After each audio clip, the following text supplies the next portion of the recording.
మోకాల నొప్పులకు ఎటువంటి సర్జరీ లేకుండా ఎపియాన్ పెయిన్ క్లినిక్ అందిస్తున్న అత్యాధునిక చికిత్స.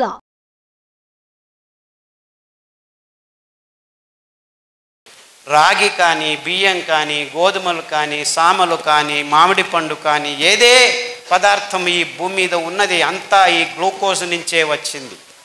మన మొత్తం జీవ రాశికి నిజమైన శక్తినిచ్చేది ఈ గ్లూకోజు. ఈ గ్లూకోజును మన జీవకోశంలో ఆమ్లజనకము మూలకంగా మళ్ళా భస్మం చేస్తే ఆ ద్రవ్యంగా ఉన్న శక్తి ద్రవ్యాతీత శక్తిగా ఏటీపీ మైటోకాండ్రియాలో ఒక బ్యాటరీ లాగా తయారవుతుంది. ఆ ఏటీపీ తయారు కావటం వల్ల నేను చేతెత్తి మాట్లాడగలుగుతున్నాను. మీరందరూ తలలు వంచి ఊపి చేసేదానికి వచ్చిన శక్తి అది మీలోనే కాదు, ప్రతి జీవ రాశి, అది సూక్ష్మజీవి నుంచి అతి పెద్ద తిమింగలం వరకు ఇదే జరుగుతుంది. అంటే ఆ ద్రవ్యాతీత ప్రపంచం నుంచి ద్రవ్య ప్రపంచం, ద్రవ్య ప్రపంచం నుంచి ద్రవ్యాతీత ప్రపంచం. ఇది శ్వాసక్రియ, అది కిరణజన్య సంయోగ, ఇది యోగం, ఇదే నిజమైన జీవం. ఈ జీవానికి ఏది సాటి లేదు. ప్రతి ఒక్క సూక్ష్మజీవి నుంచి పెద్ద తిమింగలం వరకు మీలోనూ మాలోనూ అందరిలోనూ జరుగుతున్న అద్భుతమైన జీవక్రియ. ఈ జీవక్రియను భౌతిక క్రియలకు పోల్చుకొని ఈ పాశ్చాత్యరు ఆహార పదార్థం మన నోట్లోకి వెళ్ళాల్సింది శుద్ధంగా, పరిశుద్ధంగా, స్వచ్ఛంగా ఉండాల్సిన దాన్ని ఈ రసాయనిక పదార్థాల, ఎరువుల, క్రిమి కీట కలుపు నాశక మందు పదార్థాల సహాయంతో ఎక్కువ దిగుబడిని సాధిస్తామని నీళ్లు కట్టి ఎక్కువగా పెంపొందిస్తున్నామని, అదే ఆహారమని మన నోట్లో వేయడం మొదలుపెట్టిన తరువాత మనందరికీ ఒక్కొక్క రోగం మెల్లిమెల్లిగా బయలుదేరింది. మానవ జాతి గడిచిన 50 సంవత్సరాల్లో సంపూర్ణంగా ఆరోగ్యాన్ని కోలుకొని మొత్తం ప్రజలందరూ అనారోగ్యంతో బాధపడుతూ ఉంటే మళ్ళా రసాయనిక పదార్థాలతో మందులు తయారు చేస్తామని ఈ ఔషధీ కంపెనీలు తయారు చేసిన మందుల్ని మన నోట్లలో వేయడం మొదలుపెట్టారు. ఇంతకంటే వైజ్ఞానికం ఇంకేదీ లేదు అని చెప్పేదానికి నాకే సందేహము లేదు. అంటే ఆహారం తినటం వల్ల మనం ఆరోగ్యంగా ఉండాలని దేవుడు ఈ వైవిధ్యమైన పదార్థాలని మనకు ప్రసాదిస్తే, లేదు ఇవన్నీ మీరు తినాల్సింది కాదు, మేము తయారు చేసిన పదార్థాలే మీరు తినాలి అని ఈ బహురాష్ట్రీయ కంపెనీలు మొత్తం ప్రపంచంలో ఉన్న ఆహార పదార్థాలని తమ గుప్పిట్లో ఉంచుకొని విత్తనాల్ని సమేతం తమ కపి ముష్టిలో ఉంచుకొని అందరినీ శాసించడం మొదలు పెడితే మనందరికీ రోగాలు వస్తుంటే ఏమీ పర్వాలేదు, మేమున్నాం ఇక్కడ, మీకు మందులు అందజేస్తూ ఉంటాము. వైస్ ఛాన్సలర్ చెప్పినట్టు భోజనానికంటే మందులకే ఎక్కువ ఖర్చు పెడుతున్నారు ప్రపంచంలో అందరూ. దీనికి సాక్ష్యం డయాబెటీస్ రోగం. ఒక్క రోగంతో ఈ ఔషధీ కంపెనీలు చేసుకుంటున్న నివ్వల లాభం ఒక్క సంవత్సరంలో 2013 to 2014 ఎంత తెలుసా? 50,000 శతకోటి రూపాయలు. అంటే 50,000 పక్కన 9 సున్నాలు.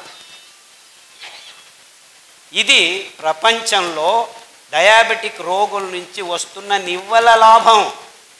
అందులో 1/3 మన భారతదేశం వంతు.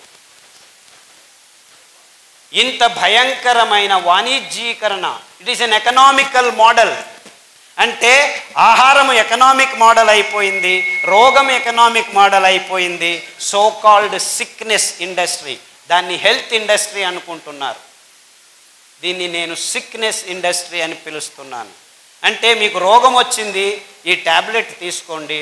ఎన్ని రోజులు doctor? Life long doctor. BP వచ్చింది, ట్యాబ్లెట్ తీసుకో. ఎన్ని రోజులు? Life long. డయాబెటీస్ వచ్చింది, ట్యాబ్లెట్ తీసుకో. ఎన్ని రోజులు? Life long. రుమటిజం వచ్చింది, ఎన్ని రోజులు? Life long. థైరాయిడ్ వచ్చింది, ఎన్ని రోజులు? Life long. క్యాన్సర్ వచ్చింది, లైఫ్ ఉన్నంత వరకు. నవ్వండి అయ్యా, జోక్ అది. హెచ్ఐవి వచ్చింది, ఇక్కడికి రానే రావద్దు, అక్కడే ఉండు, ట్యాబ్లెట్లు మేమే తెచ్చిస్తాము.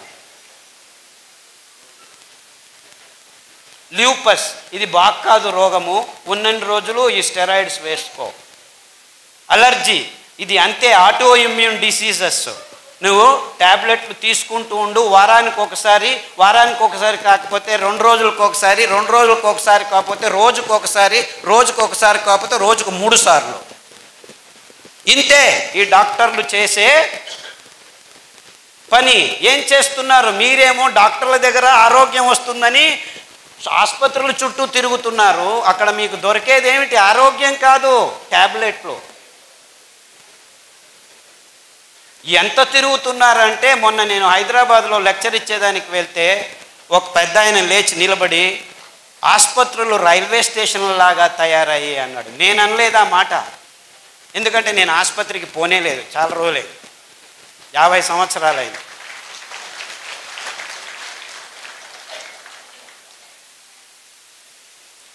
మన దేశమే కాదు, అన్ని దేశాల్లోనూ ఇదే సిచ్యువేషన్, ఏమీ తేడా లేదు.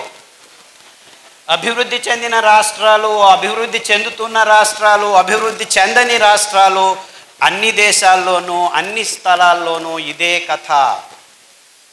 Rich people, poor people, middle class people, upper middle class, lower middle class, ఏమీ ఇబ్బంది లేదు. అందరికీ అన్ని రోగాలు సమపాలల్లో ఉన్నాయి. ఎందుకంటే 100 మంది స్వామీజీలను తీసుకున్న 28 మందికి, స్వామీజీలు అంటే ఎవరు? ఆధ్యాత్మికము, అందరినీ ప్రేమించండి, ఇది అది అని చెప్పే గొప్ప మనసు ఉన్న స్వామీజీలకు 100 మందిని తీసుకుంటే 28 మందికి ఈ రోగం ఉంది, డయాబెటీస్. ఎండి ఎంఎస్ డాక్టర్లు 100 మందిని తీసుకుంటే 28 మందికి డయాబెటీస్ రోగం ఉంది. పెద్ద పెద్ద విజ్ఞాన సంస్థల్లో పనిచేస్తున్న విజ్ఞానులకు 20 మందికి ఈ రోగం ఉంది.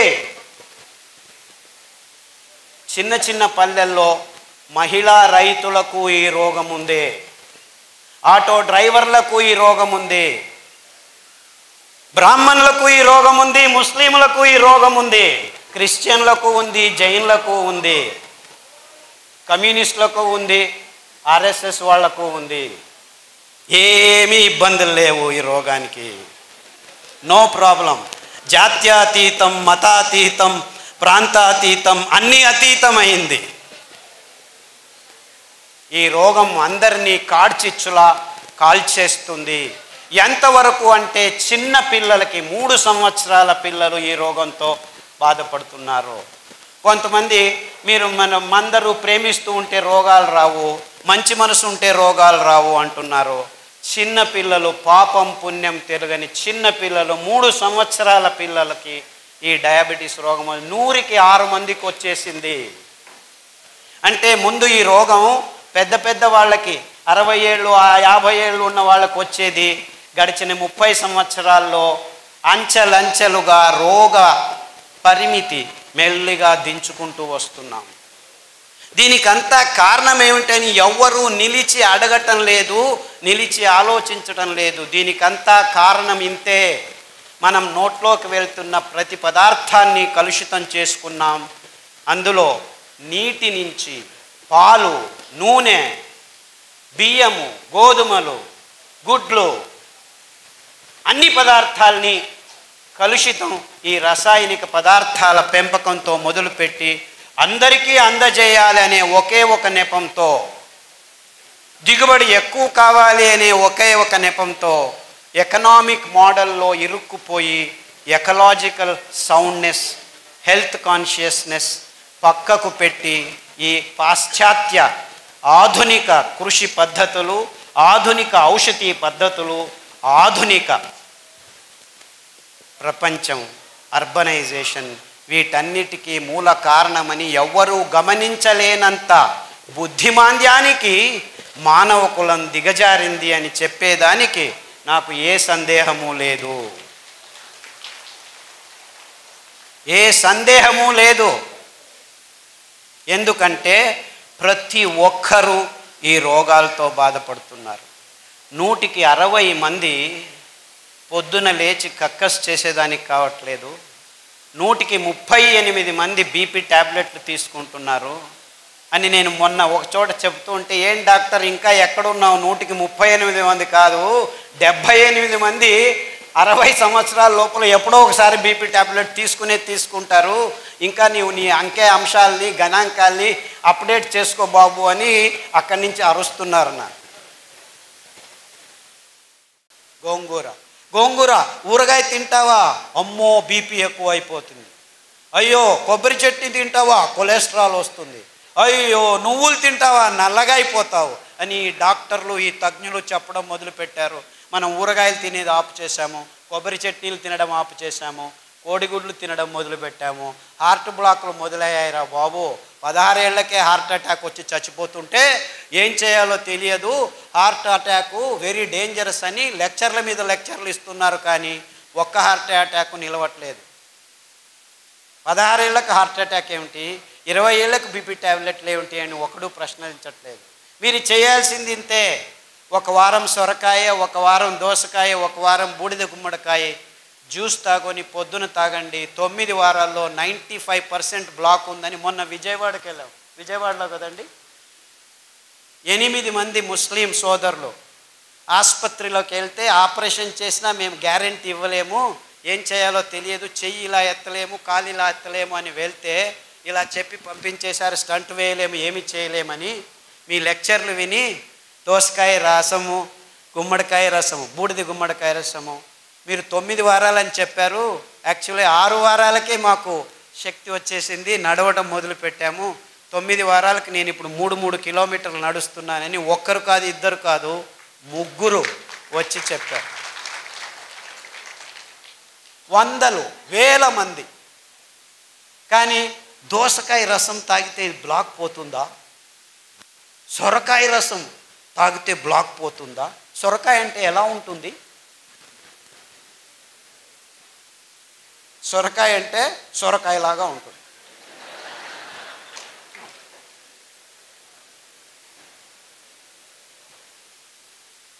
అంటే మన అద్భుతమైన పదార్థాలని మనం గుర్తించలేని నీచ స్థితికి దిగజారిపోయాం మనం. ఎంత వైవిధ్యమైన ప్రదేశం మనది. అది ఎన్ని కూరగాయలో, ఎన్ని ఆకుకూరలో, ఎన్ని ఫలాలో, ఎంత అమృత ఫలం. జాంపండు వస్తుంటే మేము దిగి జాంపండు అక్కడే తిని వచ్చేసాం. అమృత ఫలం, పేరే అమృతం, పరిపూర్ణ ఫలం. కానీ ఏమంటున్నారు? పాలు పరిపూర్ణ ఆహారం అంటున్నారు. పాలు మీకు పరిపూర్ణ విషం.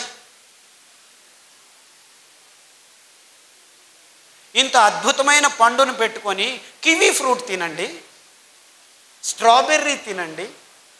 అది స్ట్రాబెర్రీ ఎక్కడ పెరుగుతుందో తెలియదు. లేదు మేము పెద్దగా వేసి స్ట్రాబెర్రీని పెంచిస్తున్నాము, ఇజ్రాయేల్ నుంచి టెక్నాలజీ తెస్తున్నాము, ఆక్వాకల్చర్ చేస్తాము, ఇది చేస్తాము, అది చేస్తాము. అలా పెంచాల్సిన కర్మ మనకేమిట్రా? ఆ సీతాఫల పండు ఊరికి అదంతకదే పెరుగుతుంది, రాళ్ళ సందుల్లో పెరుగుతుంది. ఆ సీతాఫలం తింటే మీ వైట్ డిశ్చార్జు, గర్భకోశ సంచుల్లో ఉరిమూత్రం అంటే మంటమూత్రం, ఇవన్నీ ప్రాబ్లమ్స్ 6 రోజుల్లో మాయమైపోతుంది. ఆ కాల్షియం అని తలగొట్టుకుంటున్నారు కదా, 2 సీతాఫల పండు తినండి, మీకు ఎంత కాల్షియం కావాలి 2 నెలలకు అంతా దొరికిపోతుంది. ఏ డాక్టర్ అయినా సీతాఫల పండు తిను అని చెప్తున్నాడా?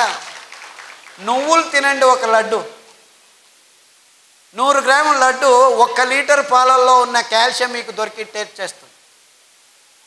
1 లీటర్ పాలు తాగితే మీకు దొరికేది 180 మిల్లీగ్రాముల కాల్షియమే.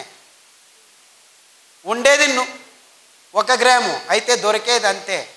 కానీ ఈ మాట ఎవరు చెప్పలేదు. ఎందుకంటే పాల ఇండస్ట్రీ పెరగాలి, ఆ కంపెనీలకు దుడ్డు కావాలి, స్టెరాయిడ్స్ కంపెనీలు బాగుపడాలి. మీరందరూ పాలు తాగి రోగాలు తెచ్చుకుంటుంటే మేము డబ్బులు చేసుకుంటుంటాము.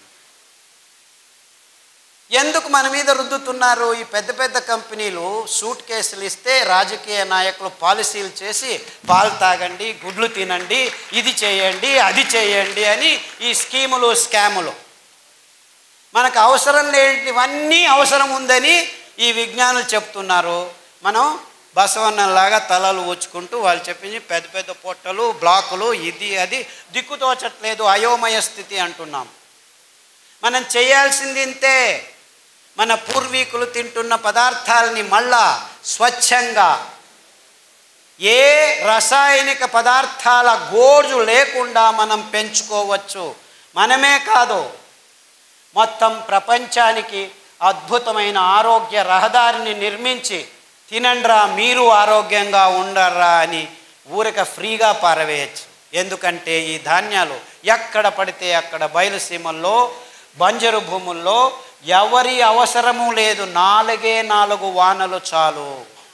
మీరు ఆ బియ్యాన్ని పెంచాలంటే 8,000 లీటర్ల నీళ్లు కట్టాలి 1 కేజీ పెంచేదానికి. అందరూ ఈ కొర్రలు చాలా ఎక్కువ అని అంటున్నారు, కానీ ఆవిడ చెప్పినట్లు రైతులకు దొరికేది 10 రూపాయలే, ఈ మిడిల్ ఫీలర్స్ తీసుకుంటున్నది 100 రూపాయలు. సో ధర ఎక్కువ ఉండేది రైతు వల్ల కాదు, ఈ మిడిల్ మ్యాన్ వాణిజ్యీకరణం వల్ల.